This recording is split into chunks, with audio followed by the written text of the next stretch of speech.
I didn't cry when my mother died. Not at her funeral. Not when people hugged me and told me how strong I was. Not even when they called her a loving woman who did everything for her family. Because the woman they were describing never existed in my life. The woman I knew was different. The woman I knew smiled in public and destroyed people in private. And the day she realized that I knew everything, that I had been watching her for years, that I had already chosen my side, that was the only day she ever went quiet. That silence was the first time I ever felt peace. And it was also my revenge. My name is Zoya. For most of my childhood, I thought my life was normal. Not perfect, but normal enough. We had a decent house, my father worked long hours, and my mother knew exactly how to present herself in front of others. She had this way of controlling every room she walked into. People admired her, trusted her. Some even envied her. And as a child, I believed them.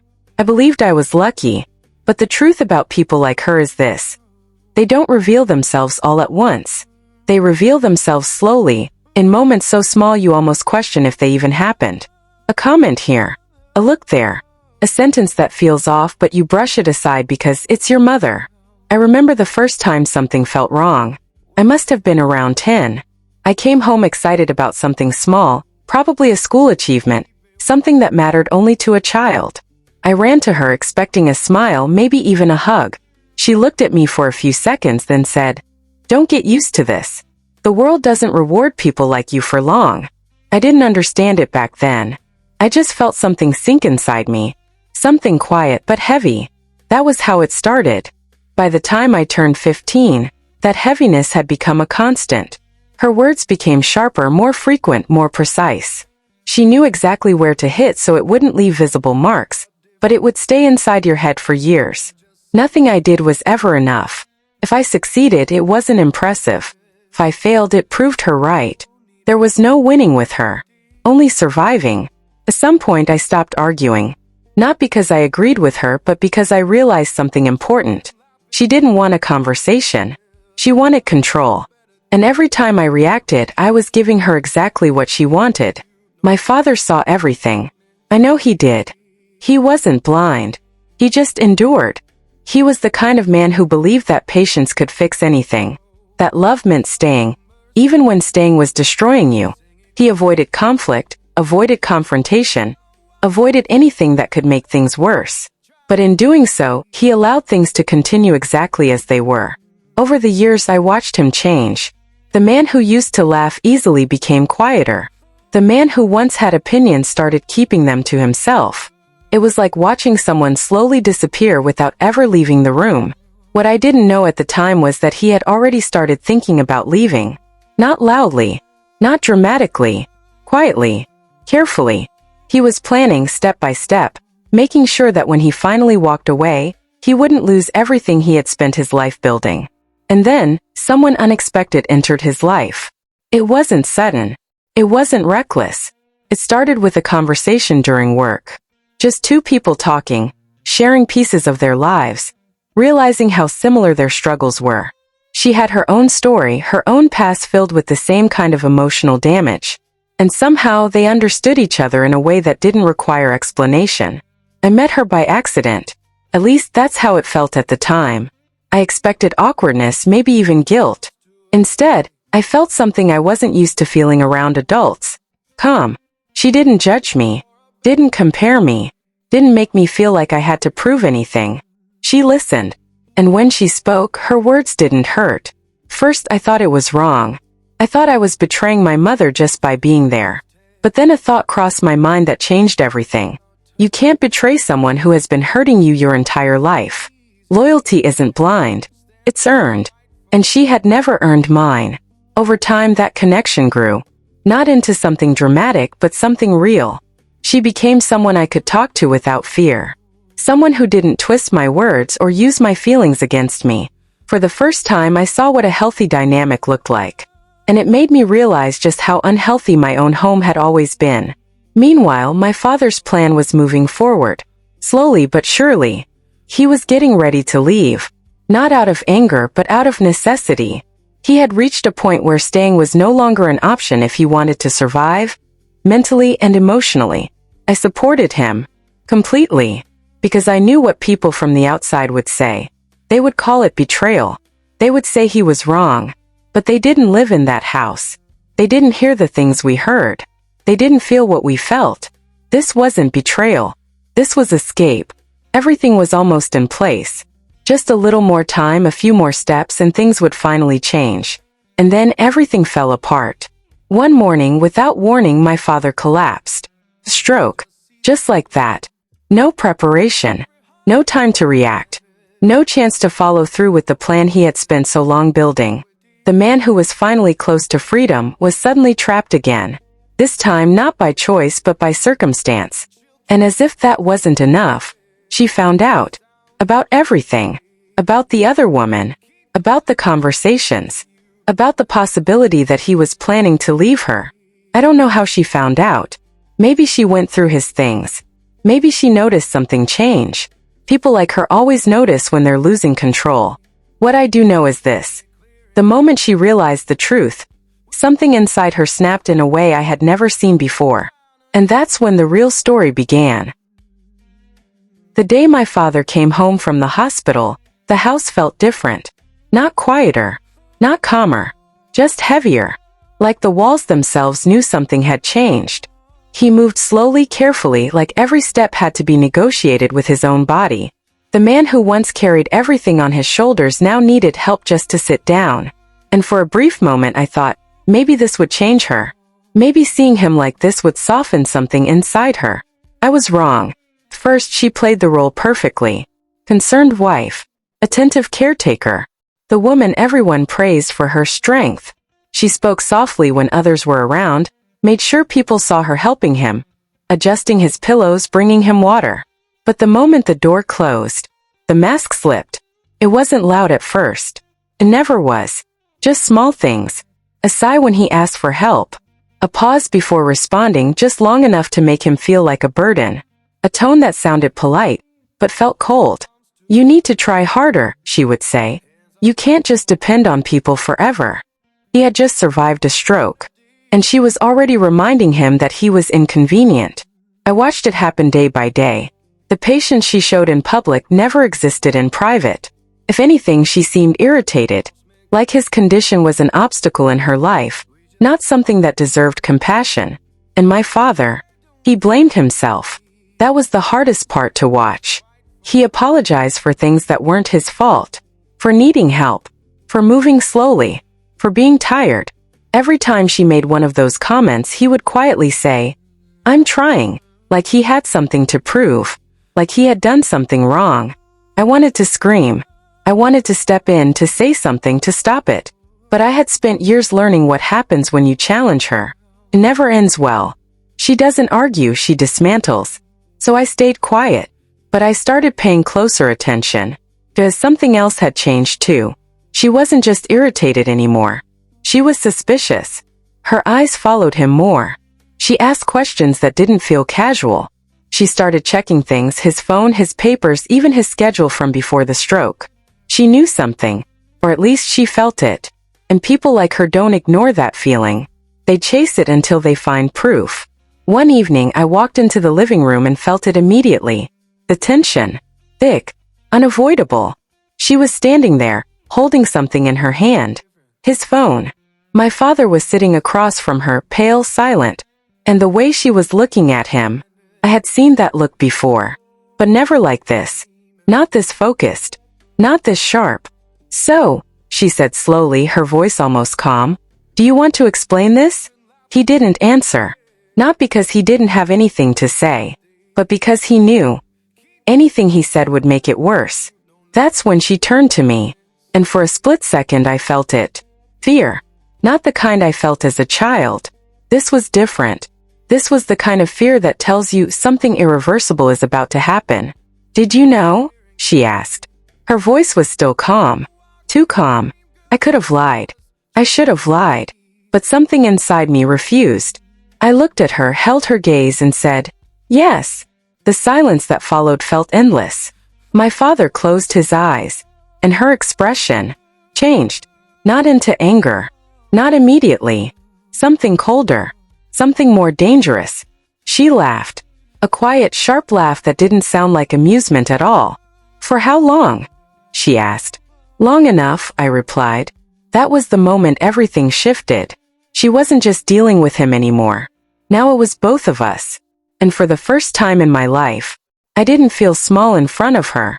I didn't feel like a child waiting to be corrected. I felt ready. She stepped closer, her voice dropping just enough to make it feel personal. "You think you understand what's going on here?" I didn't answer, because I finally did understand something. This was never about love. This was about control. And she was losing it. That night didn't end in shouting. That would have been easier. It ended in something worse. A quiet war. The kind where nothing is said directly, but everything is felt. From that day forward she changed. No more pretending inside the house. No more effort to hide what she was. She became sharper. More direct. More relentless. But not careless. Never careless. She didn't attack all at once. She started isolating. Slowly. Carefully. She began calling relatives more often, speaking to them in that soft, convincing tone she used so well. I didn't know exactly what she was saying, but I could guess. She was preparing, building a narrative, and I knew how this worked. By the time the truth comes out, no one believes it, because they've already heard her version. My father noticed it too. I could see it in the way he looked at me sometimes, like he wanted to say something, but didn't know where to start. One night when she had gone out, he finally spoke. "I'm sorry," he said quietly. I frowned. For what? For not leaving sooner. Those words stayed with me, because for the first time, I realized something I hadn't fully accepted before. He wasn't just a victim of her. He was also someone who had stayed long enough for the damage to spread. To me. But I didn't blame him, because I understood something now that I hadn't understood as a child. Leaving isn't always simple, especially when someone has spent years convincing you that you can't. That night we talked more honestly than we ever had before. About everything. About his plans. About her. About the other woman. And for the first time nothing felt hidden. Nothing felt unclear. But clarity doesn't always bring comfort. Sometimes, it just prepares you for what's coming next. And what was coming next was something none of us were ready for. Because my mother wasn't just reacting anymore. She was planning. And whatever she was planning, it wasn't going to be small. It wasn't going to be quiet. And it definitely wasn't going to end without damage. Because when someone like her starts losing control, they don't walk away. They make sure everything burns on the way down. The shift wasn't sudden. It was precise. Calculated. Like everything she did. After that night, my mother stopped pretending completely. There was no effort to look kind inside the house anymore. No fake concern. No soft tone. It was as if she had finally accepted that the illusion didn't matter here. But outside, she became even better. Warmer. More generous. More believable. And that's when I understood her real strategy. She wasn't trying to fix anything. She was building a story. A version of events where she was the victim, and we were the problem. First it was subtle. Phone calls that lasted longer than usual. Conversations that would stop the moment I entered the room. Messages she typed with that same calm expression, like nothing was wrong. But I noticed the pattern. She was reaching out to relatives we hadn't spoken to in months. Old family friends. Even neighbors she barely cared about before. She was planting seeds. Carefully. Patiently. And I knew exactly how those seeds would grow. She's been so difficult lately. I don't know what happened to her. I've tried everything. Simple sentences. Soft tone. Controlled emotion. That's all it takes. Because people don't question a calm storyteller. They trust them. Meanwhile, inside the house things got worse. Not louder. Never louder. Just colder. She stopped acknowledging my father unless it was necessary.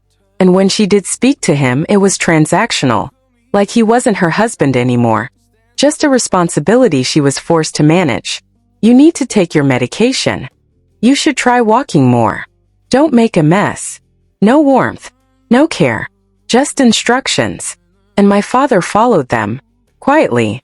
Because he had no energy left to fight. His recovery was slow. Some days were better than others, but the progress was fragile.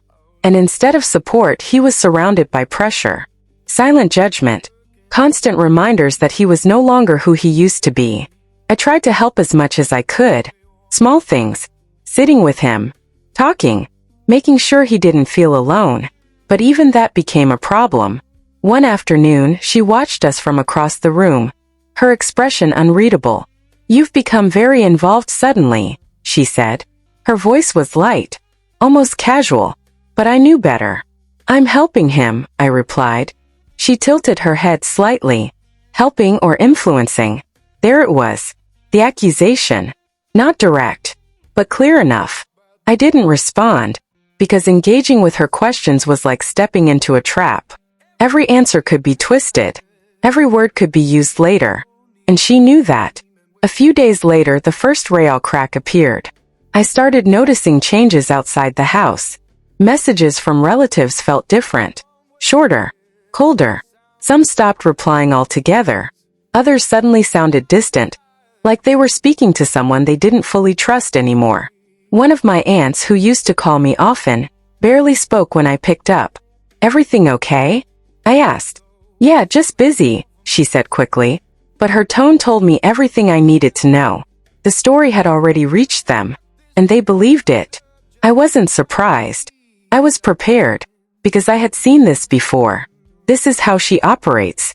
She doesn't attack directly. She isolates you first. Makes sure when the real conflict comes, you're already standing alone. I told my father about it that night. He listened quietly, his expression tired. "She's always been good at that," he said. I nodded. "But this time," I replied, "I'm not going to let it work." He looked at me surprised. Not because of what I said, but how I said it. There was no fear in my voice. No hesitation. Just certainty. And I think that's when he realized something had changed in me too. I wasn't the same person she had spent years controlling. I wasn't reacting anymore. I was observing, learning, waiting. Because for the first time, I wasn't just trying to survive her. I was trying to understand her. And once you understand someone like her, you start to see their patterns, their weaknesses, their limits. A week later, everything escalated. It was late evening. The house was quiet. My father had gone to rest. And I was in my room when I heard her voice. "Come here." Not loud, but firm. I walked into the living room and saw her sitting there, completely still. In front of her, a small stack of papers. Printed messages. My chest tightened slightly. Not from fear. From recognition. She had gone through everything. Not just his phone. Mine too. She didn't look angry. She looked satisfied. Like someone who had finally found what they were searching for. "So this is what you've been doing," she said softly. I didn't answer. Because there was nothing to explain. She already believed her version of the truth. And nothing I said would change that. "You think you're smarter than me?" she continued. Still calm. Still controlled. But there was something underneath now. Something sharper. "I never said that," I replied. She smiled. A slow, deliberate smile. "You didn't have to." Silence filled the room. Heavy. Uncomfortable. Then she leaned forward slightly. "You've made a mistake," she said. Not a threat. Not yet. Just a statement. And somehow that made it worse. Because I knew what it meant. This wasn't the reaction. This was preparation. I held her gaze, refusing to look away. "For years," she continued, "I gave you everything." That almost made me laugh. But I didn't. "Everything you have," she added, "is because of me." There it was. The narrative. The control. The ownership. I took a slow breath. And for the first time, I spoke without holding back. "No," I said quietly. "Everything I survived was in spite of you." The room went completely still. Her smile disappeared. And for a brief moment, I saw it. Not anger. Not yet. Something else. Something rare. Something she never allowed herself to show. Crack. Just a small one. But enough. Because it told me something important. She wasn't as untouchable as she wanted to seem. And she knew it. She leaned back slowly, her expression returning to normal. Cold. Controlled. Composed. Be careful, she said. 2 simple words. But the meaning behind them was clear. This wasn't over. Not even close. Because now it wasn't just about control anymore. It was personal. And people like her, when things become personal, they don't stop. They don't forgive. They don't forget. They escalate. And whatever she was about to do next, it wasn't going to stay inside this house. Because the next morning, I woke up to something I didn't expect. Messages. Dozens of them. From family. From friends. From people I hadn't spoken to in years. All saying different things. But carrying the same message. What's going on with you? I didn't expect this from you. You should be ashamed. I stared at my phone, reading them over and over again. And then it hit me. She didn't just plant seeds. She pulled the trigger. She had told them everything. Or at least, her version of everything. And just like that, she didn't isolate me quietly anymore. She exposed me. Or at least, she tried to. And as I stood there, holding my phone, reading messages from people who had already decided who I was, I realized something. The war had officially begun. And this time, there was no going back. The messages didn't stop. They kept coming. Every few minutes my phone would light up again. Different names, same tone. Disappointment. Judgment. Distance. Some didn't even ask what happened. They had already decided. That's how her stories worked. She didn't just speak. She convinced. I sat there for a long time scrolling through everything, reading words from people who once knew me, now speaking like strangers. And strangely, I didn't feel panic. I felt clarity, because this was exactly what she wanted. Isolation. Pressure. A reaction. She wanted me to defend myself emotionally, to explain, to chase people and beg them to believe me. Because the moment I did that, I would lose control. And control was the only thing I couldn't afford to lose anymore. So I did something she wasn't expecting. I didn't reply. Not to a single message. I put my phone down, took a deep breath and started thinking. Not reacting. Thinking. Because for the first time in my life, I wasn't playing defense. I was planning. That same day I noticed something else. She was calm. Too calm. Walking around the house like nothing had happened. Making tea. Cleaning. Even humming at one point.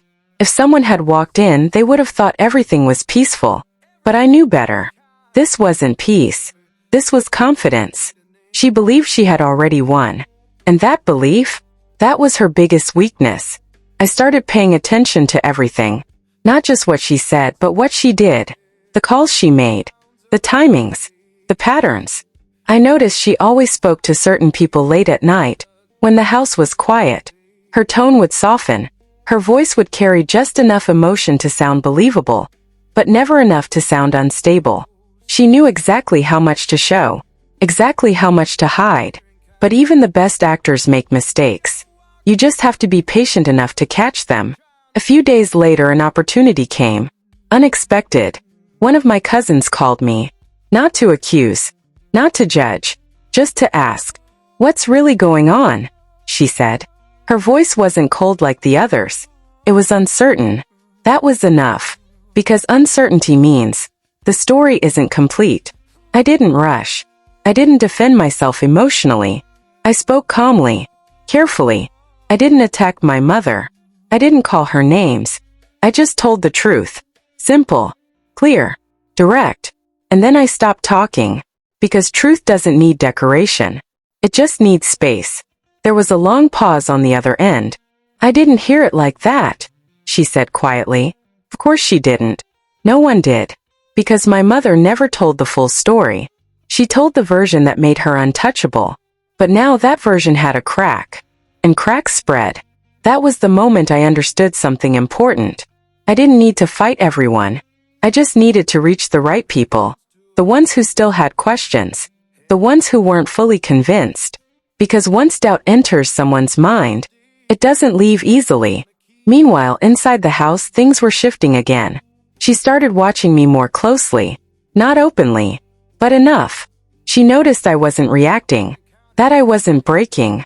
That I wasn't chasing anyone for validation. And that confused her. Because people like her rely on emotional reactions. They feed on them. And when you don't give them that, they start losing control. One evening she finally approached me. Directly. "You're very quiet these days," she said. I looked at her. Just thinking. She smiled slightly. "That's dangerous." I didn't respond, because she was right. It was dangerous. For her. Over the next few days, small things started happening. Subtle shifts. A relative who had ignored me suddenly sent a neutral message. Another who had been cold started asking questions instead of making accusations. Nothing dramatic, but noticeable. The narrative she built was starting to weaken. Slowly, quietly, just like how she had built it. My father noticed too. "You're doing something," he said one night. I shook my head. "I'm just not doing what she expects." He looked at me for a moment, and for the first time in a long time, I saw something in his eyes I hadn't seen before. Relief. Not because the situation was better, but because he realized I wasn't trapped anymore. But she wasn't done. Not even close. Because people like her don't accept losing. They escalate. And escalation doesn't always come in the form you expect. A week later, everything changed again. I came home to find the house unusually quiet. Too quiet. My father wasn't in the living room. His room was empty. My chest tightened. I walked back out and saw her sitting there. Calm. Composed. Waiting. "Where is he?" I asked. She didn't answer immediately. Just looked at me, studying my reaction. Then she spoke. "He's where he needs to be." My heart started racing. What does that mean? She leaned back slightly, completely relaxed. "It means," she said slowly, "he won't be influenced anymore." The words hit harder than I expected. "Where is he?" I repeated, this time my voice sharper. And then she said it. "I moved him." Silence. Heavy. Unreal. "You what?" I whispered. "To a place where he can recover properly," she continued. "Without interference." Interference. That's what she called me. I felt something rise inside me.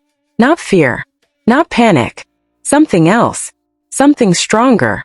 Because in that moment, I understood exactly what she had done. She didn't just isolate me from others. She removed the one person who mattered most. And that's when I realized something else. This wasn't just manipulation anymore. This was control at a different level. A level where she was willing to move people like pieces on a board. Just to win. I looked at her, really looked at her. And for the first time, I didn't see power. I saw desperation. Hidden under control. But there. Clear enough. "Where is he?" I asked again. Calm this time. Steady. 'Cause now, I wasn't reacting. I was preparing. She smiled.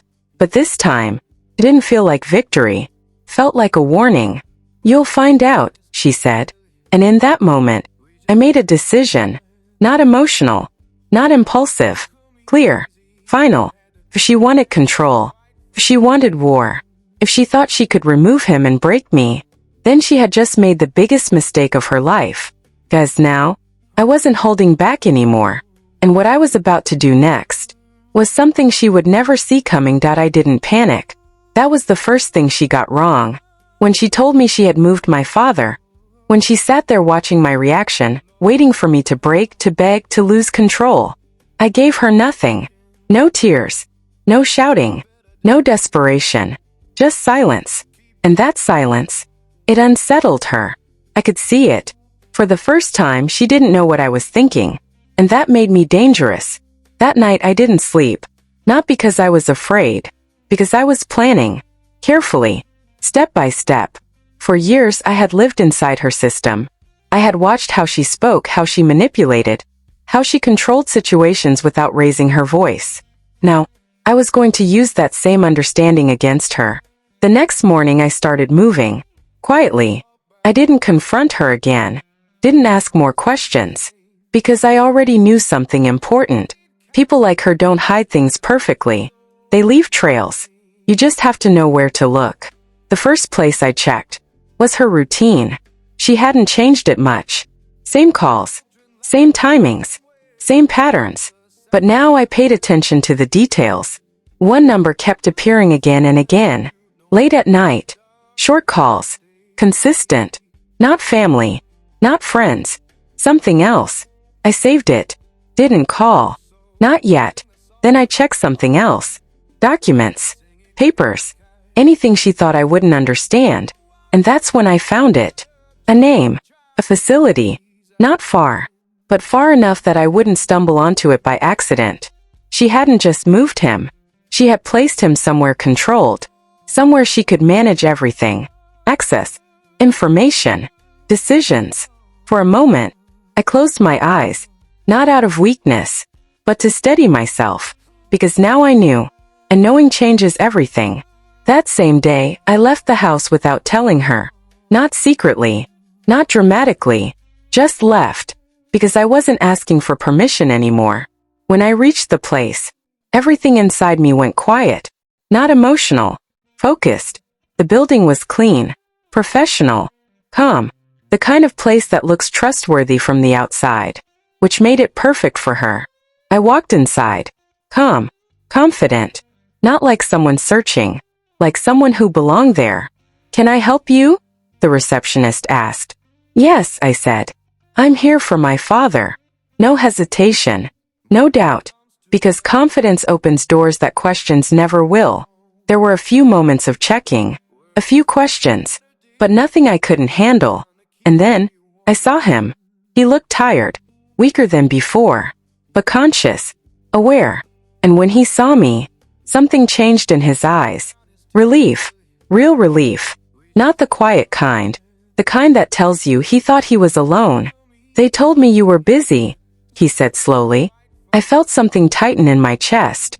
But I kept my voice steady. "I'm here now." We talked. Not long. But enough. Enough for me to understand everything. She had told them things. Controlled the narrative. Limited access. Made it seem like she was the only one responsible. The only one who should make decisions. Control. Again. Always control. But this time, she made a mistake. A big one. She assumed I would react emotionally. That I would argue. That I would fight her directly. But I didn't. I stepped outside. Took a breath. And made one call. The number I had saved. It rang twice. Then a voice answered. Professional. Measured. "Hello. I'd like to ask about patient access policies," I said calmly. No accusations. No emotions. Just questions. Simple. Direct. Legal. Because here's what she didn't expect. She wasn't the only one who could control a narrative. She wasn't the only one who could prepare. And she definitely wasn't the only one who could play smart. Within the next few days, things started shifting. Not loudly. Not dramatically. But enough. Access rules were clarified. Information was corrected. Restrictions were questioned. And slowly, her control started slipping. She noticed. Of course she did. That evening when I walked back into the house, she was waiting. Not sitting. Standing. Still. Watching. "You went somewhere," she said. Not a question. A statement. "Yes," I replied. Silence. Heavy. Then she stepped closer. "You think you can interfere?" she asked. I looked at her. Calm. Steady. "No," I said. "I know I can." That was it. No shouting.